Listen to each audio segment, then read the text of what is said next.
Good morning. आज हम start कर रहे हैं digestive system, human digestive system. ठीक है, ह्यूमन के डाइजेस्टिव सिस्टम के अंदर सबसे पहले देखो यहाँ पे आपको क्या दिखाया गया है, जितने भी हमारे डाइजेस्टिव सिस्टम के अंदर पार्ट्स आते हैं। अब देखो आप लोगों से ना एक क्वेश्चन पूछा जाता है कि क्या लीवर और पेंक्रियाज एलिमेंट्री कैनाल का पार्ट है या नहीं, तो आप आंसर क्या दोगे? नो। ठीक है, लीवर और पेंक्रियाज, यहाँ पे आप देखिए सबसे पहले फूड कहाँ पे आता है? माउथ में। ठीक है, यहाँ पे ये टंग दिखा रखी है। देन इसके बाद में माउथ से कहाँ पे आएगा? फेरिंग्स। फिर ये क्या है? अपने ईसोफेगस। ईसोफेगस को हम क्या बोलते हैं? Food pipe. ईसोफेगस को क्या बोलते हैं? Food pipe. ईसोफेगस से फूड अब कहाँ पे जाएगा? स्टमक में जाएगा।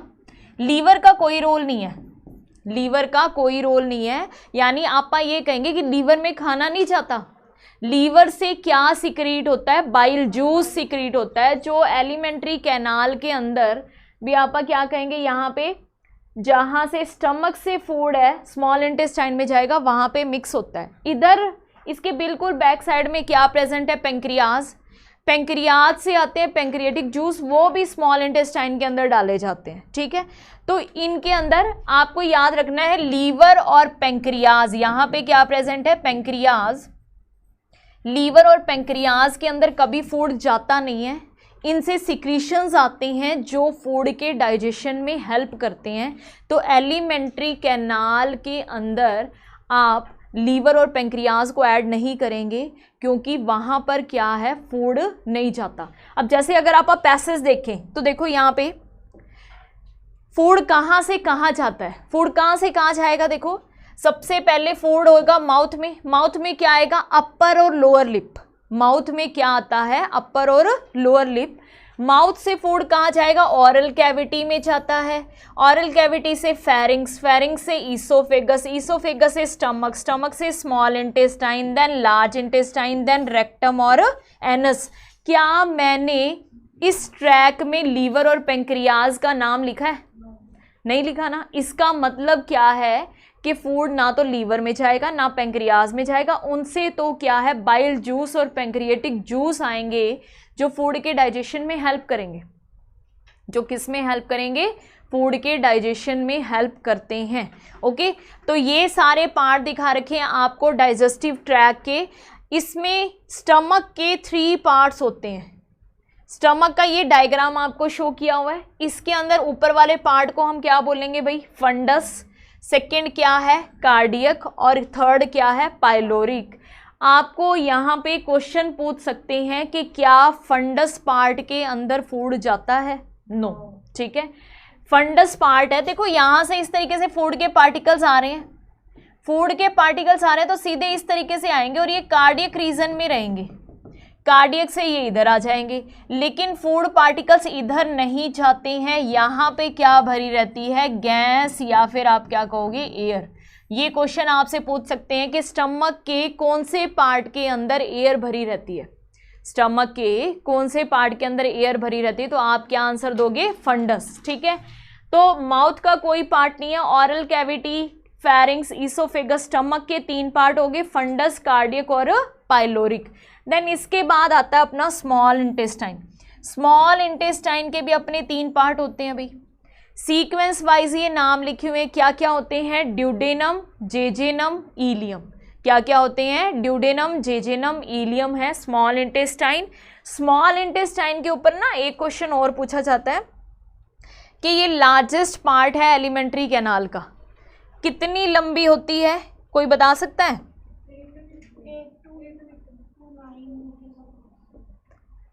स्मॉल इंटेस्टाइन, स्मॉल इंटेस्टाइन है largest part of alimentary canal.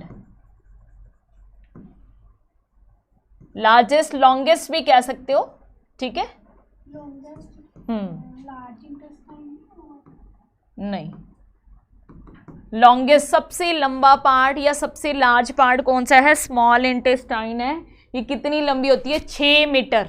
कितनी लंबी होती है? 6 मीटर तक लंबी होती है। याद रखिएगा, ये क्वेश्चन आप लोगों से एग्जाम में पूछ सकते हैं कि हमारी स्मॉल इंटेस्टाइन कितनी लंबी होती है। कितनी लंबी होती है?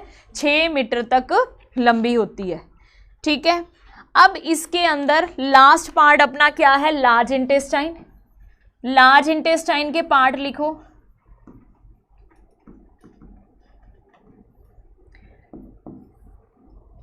सीकम, कॉलन और रेक्टम।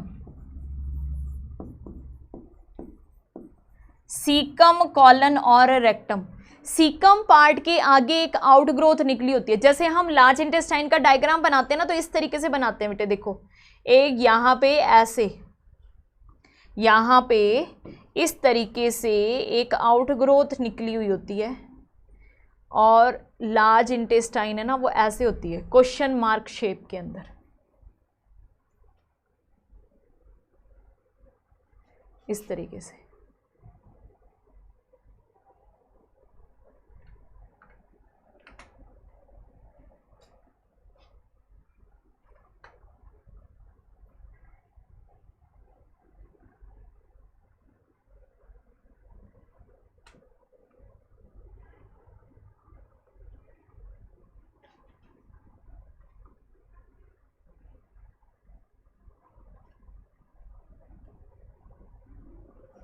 ठीक है, इसके अंदर ये जो आउटग्रोथ है, इसका नाम क्या है? Vermiform appendix.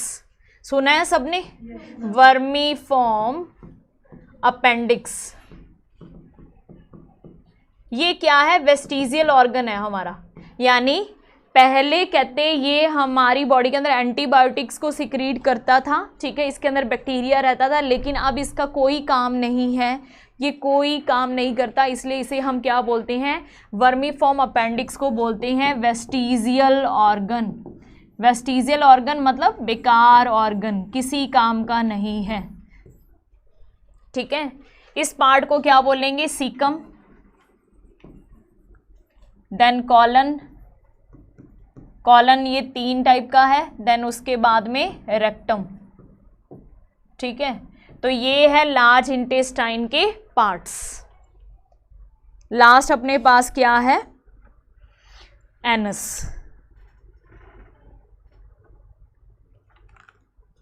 अब हम मेन स्टार्ट करते हैं फूड का डाइजेशन, जिस पे आप लोगों से क्वेश्चन पूछा जाता है।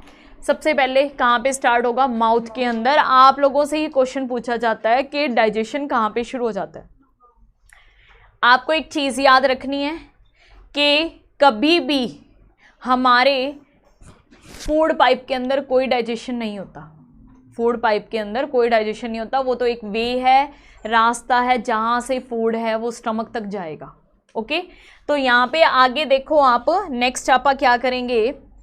लिखो यहाँ पे डाइजेशन ऑफ फूड। क्योंकि देखो डाइजेस्टिव सिस्टम वाला जो पार्ट है ना, इसके अंदर सबसे ज़्यादा क्वेश्चन ही ये बनते हैं, कौन सा एंजाइम किसके डाइजेशन में हेल्प करेगा। बस क्वेश्चन आप लोगों के ये हैं। फर्स्ट है डाइजेशन ऑफ फूड कहाँ पे स्टार्ट होता है? माउथ के अंदर। माउथ में हमारे प्रेजेंट होती है स्लाइवा। स्लाइवा कहाँ से सिक्रीट होती है? Slavery glands. और स्लेवरी ग्लैंड से कौन सा, यानी स्लाइवा के अंदर कौन सा एंजाइम होता है?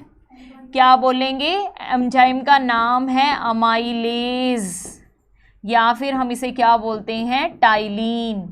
और ये किसका डाइजेशन करता है? स्टार्च का डाइजेशन करता है। स्टार्च कार्बोहाइड्रेट ही है। स्टार्च क्या है? कॉम्प्लेक्स शुगर होती है। स्टार्च क्या है? कॉम्प्लेक्स शुगर है। कॉम्प्लेक्स का मतलब क्या है? इसके मॉलिक्यूल्स बहुत ही ज़्यादा पास है, कॉम्प्लेक्स स्ट्रक्चर है। इसको स्लेवरी अमाइलेज किसमें कन्वर्ट कर देता है? माल्टोज शुगर के अंदर कन्वर्ट कर देता है, और ये एक सिंपल शुगर है। ये एक क्या है, सिंपल शुगर। तो स्टार्च का डाइजेशन कहाँ पर हो गया भाई, माउथ के अंदर। स्लाइवा में कौन सा एंजाइम है, स्लेवरी अमाइलेज, जिसका एक और नाम भी है टाइलिन, जो कॉम्प्लेक्स शुगर को किस में कन्वर्ट कर देगा, सिंपल शुगर में कन्वर्ट कर देता है। ठीक है, यहाँ पर आपको एक और चीज़ याद रखनी है, साइड में लिख लो कि स्लाइवा के अंदर हमारे दो एंजाइम होते हैं। स्लाइवा के अंदर दो एंजाइम कौन कौन से हैं, एक तो है अमाइलेज और दूसरे एंजाइम का नाम है लाइसोजाइम। लाइसोजाइम क्या करता है, जितने भी जर्म्स हैं, बैक्टीरिया है फूड के अंदर, उनको क्या कर देगा, किल कर देता है। लिख सकते हैं यहां पे आप, लाइसोजाइम किल बैक्टीरिया। लाइसोजाइम किसको किल करता है, बैक्टीरिया को किल कर देता है। अब आगे बक्कल कैविटी के अंदर हम क्या कहेंगे, टीथ। टीथ फॉर्मूला आप लोगों से पूछ सकते हैं, क्या पूछ सकते हैं, टीथ फॉर्मूला। यहां तक सबका हो गया, ओके। चले आगे, चलिए भाई नेक्स्ट देखो,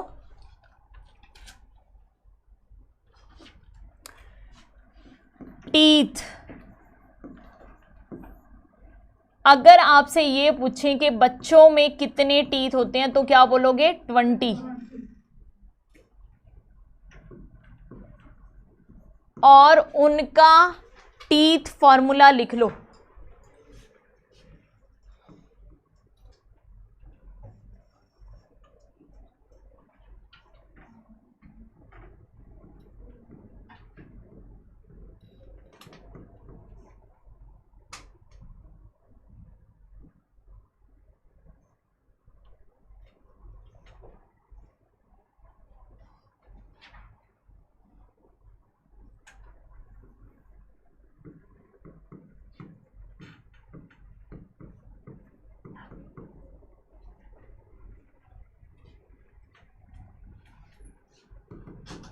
ठीक है, और अडल्ट का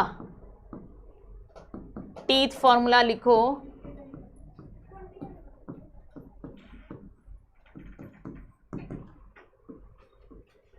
यहां पे देखो क्या किया हुआ है, हाफ नंबर लिखा हुआ है। एक चीज और याद रखनी है, ये क्या है, इंसीजर्स, ये क्या है, कैनाइन, ये क्या है, प्रीमोलर, और ये क्या है, मोलर। ठीक है, इनके अंदर देखो, बच्चों के अंदर प्रीमोलर्स नहीं होते, ये आप याद रखना।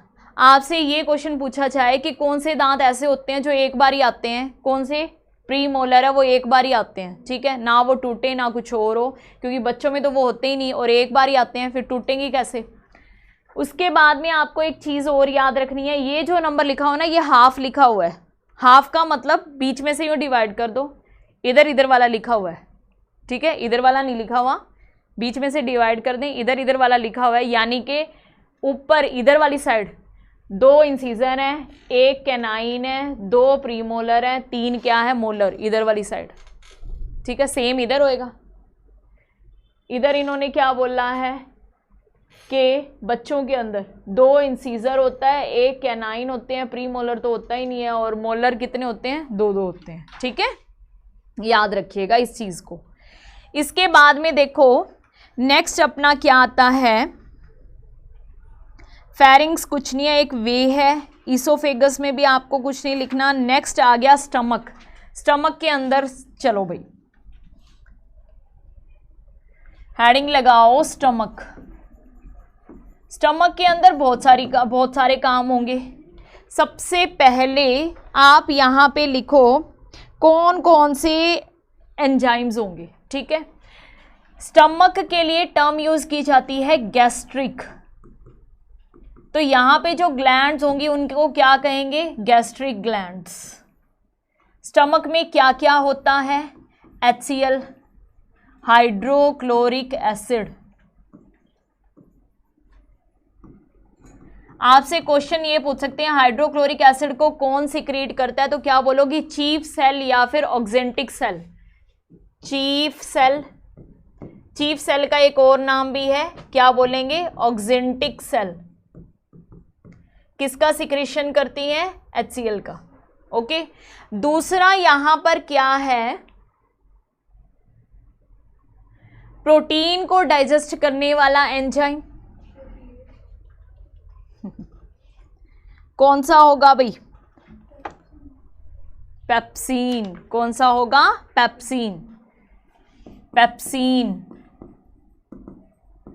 प्रोटीन डाइजेस्टिंग एंजाइम, यानी प्रोटीन को डाइजेस्ट करने वाला एंजाइम होगा। और थर्ड यहां पर आप लिखिए म्यूकस। म्यूकस को कौन सिक्रीट करती हैं? Goblet cells. कौन सिक्रीट करेंगी? Goblet cell. स्टमक में आपको इतना ही याद रखना है कि HCl है, हाइड्रोक्लोरिक एसिड है, वो स्टमक के अंदर होता है। और ये कौन सिक्रीट करती हैं? चीफ सेल या फिर ऑक्जेंटिक सेल करती हैं। पेप्सिन है, पेप्सिन प्रोटीन को डाइजेस्ट करने वाला एंजाइम होता है, P से P। और म्यूकस को कौन सिक्रीट करता है? Goblet cells. ठीक है, गॉबलेट सेल हमारी बॉडी की यूनिसेलुलर ग्लैंड है, यानी एक ऐसी ग्लैंड जो सिंगल सेल से मिलके बनी है। ओके, इसके बाद में देखो, अब हमें और क्या यहाँ पे लर्न करना है? गैस्ट्रिक जूस के अंदर फैट के डाइजेशन के लिए कौन सा एंजाइम होगा? Gastric lipase. किसको डाइजेस्ट करेगा? डाइजेस्ट फैट्स या फिर अपन क्या बोलेंगे? लिपिड्स। गैस्ट्रिक लाइपेज, अकेला लाइपेज भी आपको मिल सकता है। लाइपेज किसका डाइजेशन करता है? लिपिड्स का। अच्छा, म्यूकस का काम सुनिए। अब म्यूकस का क्या काम होता है? म्यूकस का क्या काम है कि स्टमक की लाइनिंग को प्रोटेक्ट करना HCl से। ठीक है, स्टमक की लाइनिंग को प्रोटेक्ट करना HCl से। जैसे मान लो ये स्टमक है हमारा, स्टमक की जो लाइनिंग है सारी,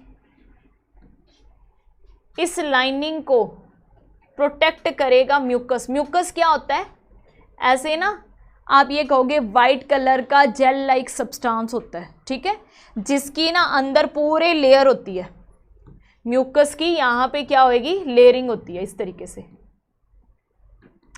और अंदर क्या भरा होगा? HCl। HCl का pH कितना होता है? यहाँ पे जो HCl है इसका pH कितना होता है? 1.2। वैसे तो आप क्या कहते हैं? HCl एक स्ट्रॉन्ग एसिड है। HCl क्या है? एक स्ट्रॉन्ग एसिड है। अगर हम acid base and salt chapter के अंदर पढ़ते हैं तो HCl की pH कितनी होती है? 0। मतलब ये इतना ज़्यादा स्ट्रॉन्ग एसिड है। सबसे कम pH होती है HCl की। ठीक है, लेकिन स्टमक का pH है 1.2 के आसपास होता है। इतना इसका क्या होगा? pH होगा।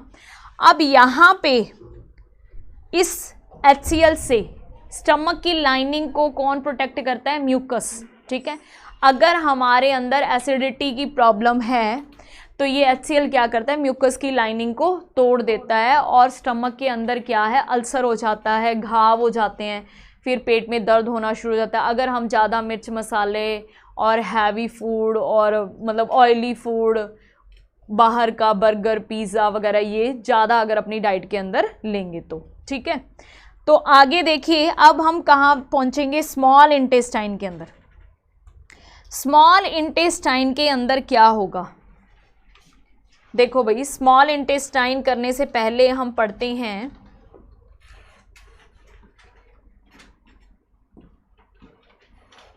लीवर। यहां पे देखो क्या दिखा रखा है,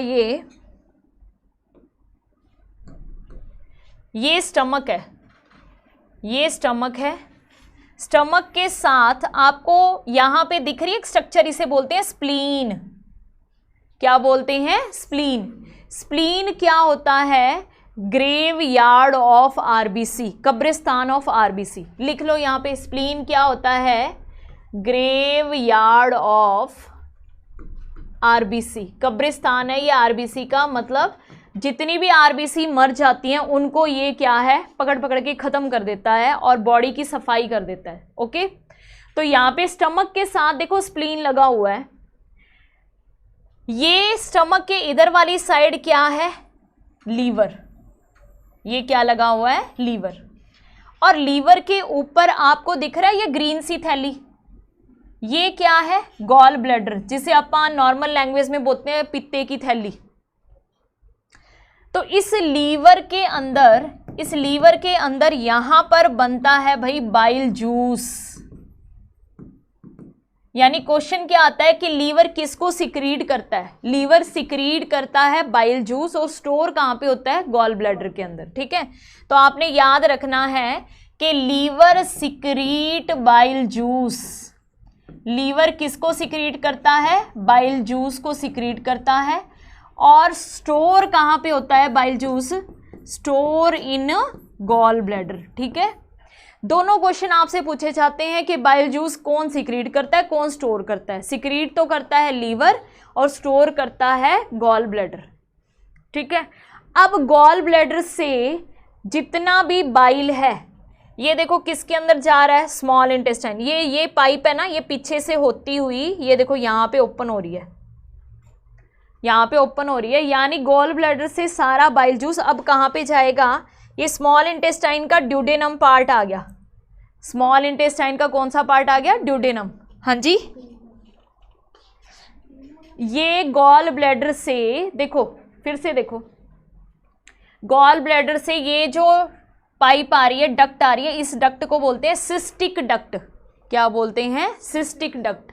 ये डक्ट आ रही है और ये पीछे से होते हुए ये देखो यहाँ पे ओपन हो रही है। ये किस में ओपन हो रही है, ड्यूडेनम में ओपन हो रही है। स्मॉल इंटेस्टाइन का जो फर्स्ट पार्ट है उसके अंदर ओपन हो रही है। ठीक है, यहाँ पर स्मॉल इंटेस्टाइन के अंदर इधर से तो आएगा बाइल जूस, और इसके पीछे ये देखो आपको थोड़ा सा दिख रहा है, ऐसे ऐसे एक पत्ता सा दिख रहा है, यहाँ पे ये क्या है, पेंक्रियाज है, और इधर से आएगा पेंक्रियाटिक जूस। क्या आएगा, पेंक्रियाटिक जूस आएगा। तो एक तरफ से बाइल जूस, एक तरफ से पेंक्रियाटिक जूस, कहाँ पे आ जाएंगे इकट्ठे, ड्यूडेनम के अंदर आ जाएंगे। कहाँ पे आ जाएंगे, ड्यूडेनम के अंदर। आगे देखो पेंक्रियाज का अपने डायग्राम भी दिया हुआ है, ये दिया हुआ है पेंक्रियाज का डायग्राम। देखो ये भी कहाँ पे ओपन होएगा, ड्यूडेनम के अंदर ओपन होता है। पेंक्रियाज के अंदर आप एक चीज देखो, लीवर से क्या सिक्रीट होता है, मैंने अभी आपको बताया, बाइल जूस सिक्रीट होता है। और बाइल जूस स्टोर कहाँ पे होता है, गॉल ब्लैडर के अंदर होता है। यहाँ पर देखो ये पेंक्रियाज दिया हुआ है, पेंक्रियाज के ऊपर बड़ा क्वेश्चन आता है, हर बार आता ही आता है। पेंक्रियाज के अंदर क्या दे रखा है, ये एक हेटेरोक्राइन ग्लैंड है। ये एक क्या है, हेटेरोक्राइन ग्लैंड है। हेटेरोक्राइन ग्लैंड का मतलब क्या है, जिसके अंदर एंडोक्राइन और एक्सोक्राइन दोनों पार्ट है। समझो पहले एंडोक्राइन और एक्सोक्राइन पार्ट क्या होते हैं। अगर इसके अंदर इन्होंने क्या बोला है, एंडोक्राइन का मतलब क्या है, यहाँ पे आपको जो ये ब्लू ब्लू सी सेल्स दिखाई दे रही हैं, इनके साथ कोई ट्यूब नहीं है। देखिए बड़े ध्यान से देखो, इनके साथ कोई ट्यूब नहीं लगी हुई, लेकिन यहाँ पे जो ये ग्रीन सा हिस्सा है ना, इसके साथ ट्यूब है। ये देखो दिख रहा है भाई, इन पार्ट्स के साथ तो ट्यूब्स हैं, लेकिन इस पार्ट के साथ कोई ट्यूब नहीं है। अब ये जो ब्लू वाला पार्ट है ना, इससे जो भी हार्मोन्स निकल रहे हैं वो सीधे ब्लड में डाले जा रहे हैं। कहाँ पे डाले जा रहे हैं, ये ब्लड वेसल है, यानी यहाँ पर भी मान लो ब्लड वेसल होएगी, तो इससे जो भी हार्मोन्स निकलेंगे वो डायरेक्ट किस में डाले जा रहे हैं, ब्लड में डाले जा रहे हैं। कोई ट्यूब नहीं है कहीं पे ले जाने के लिए, तो उस पार्ट को बोलते हैं हम एंडोक्राइन। और जिस पार्ट के साथ भाई ट्यूब्स हैं, तो यहाँ से जो भी निकलेगा हार्मोन्स, जो भी एंजाइम्स निकलेंगे वो इस डक्ट में जाएंगे। फिर इस डक्ट से कहाँ पे जा रहे हैं, स्मॉल इंटेस्टाइन में जा रहे हैं। तो जिस पार्ट के ट्यूब हो, डक्ट हो, उसे बोलते हैं एक्सोक्राइन पार्ट। जिसमें ट्यूब और डक्ट नहीं है और वहां से जो भी केमिकल्स निकल रहे हैं, जो भी हार्मोन्स निकल रहे हैं, वो डायरेक्ट किस में डाले जा रहे हैं, ब्लड में डाले जा रहे हैं, उसे बोल रहे हैं हम एंडोक्राइन पार्ट। ठीक है, तो यहाँ पे पेंक्रियाज को हम हेटेरोक्राइन ग्लैंड क्यों बोलते हैं, क्योंकि इसके अंदर एंडोक्राइन और एक्सोक्राइन दोनों पार्ट प्रेजेंट है। यानी कुछ पार्ट के साथ ट्यूब्स हैं, कुछ पार्ट के साथ ट्यूब नहीं है। जिस पार्ट के साथ ट्यूब्स या डक्ट नहीं है उनसे निकलने वाले केमिकल्स को हम डायरेक्ट किस में ऐड कर रहे हैं, ब्लड में, और जिसके साथ ट्यूब्स हैं उसको कहाँ पे डाल रहे हैं हम, टारगेट ऑर्गन तक, ठीक है, यानी स्मॉल इंटेस्टाइन तक। तो इसे हम बोलते हैं हेट्रोक्राइन ग्लैंड। अब आपसे क्वेश्चन यहाँ पे क्या पूछा जाता है कि भाई इससे क्या एंडोक्राइन पार्ट से क्या सिक्रेट होता है और एक्सोक्राइन पार्ट से क्या सिक्रेट होता है। एंडोक्राइन पार्ट से निकलते हैं दो हार्मोन, कौन कौन से, इंसुलिन और ग्लूकेगोन। एंडोक्राइन पार्ट से, नेक्स्ट पेज ले लेते हैं हम, endocrine part of pancreas. Endocrine part pancreas से निकलते हैं दो अपने पास हार्मोन्स, कौन कौन से, इंसुलिन और कौन सा निकलता है, ग्लूकेगोन। और एक्सोक्राइन से क्या निकलेगा, एक्सोक्राइन से निकलेगा पैंक्रियाटिक जूस। पैंक्रियाटिक जूस तो कहाँ पे जाएगा, स्मॉल इंटेस्टाइन में, और फूड के डाइजेशन में हेल्प करेगा। कहाँ पे जाएगा, स्मॉल इंटेस्टाइन के अंदर जाएगा और फूड के डाइजेशन में क्या करेगा, हेल्प करेगा। और इंसुलिन क्या करता है, डिक्रीज ग्लूकोज लेवल, और ग्लूकेगोन क्या करता है, इंक्रीज ग्लूकोज लेवल।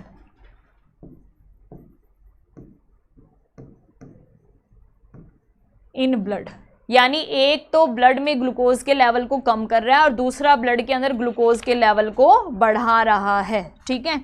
आपसे क्वेश्चन और पूछ सकते हैं कि ग्लूकेगोन कौन सी सेल से सिक्रेट होता है, क्या बोलोगे, ग्लूकेगोन सिक्रेट होता है अल्फा सेल से, और इंसुलिन सिक्रेट होता है beta cell of pancreas. Alpha और बीटा सेल्स, ठीक है। ग्लूकेगोन सिक्रेट होता है अल्फा सेल से और इंसुलिन सिक्रीट होता है बीटा सेल से, ठीक है। समझ में आ गया, किसी को कुछ नहीं आया तो पूछ सकते हैं।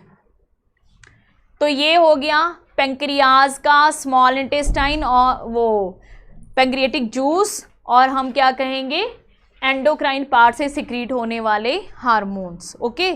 अब इसके बाद में हम क्या देखेंगे कि ये दोनों पार्ट, लास्ट ही है बस अपना, ये मान लो अपना कहें स्टमक है,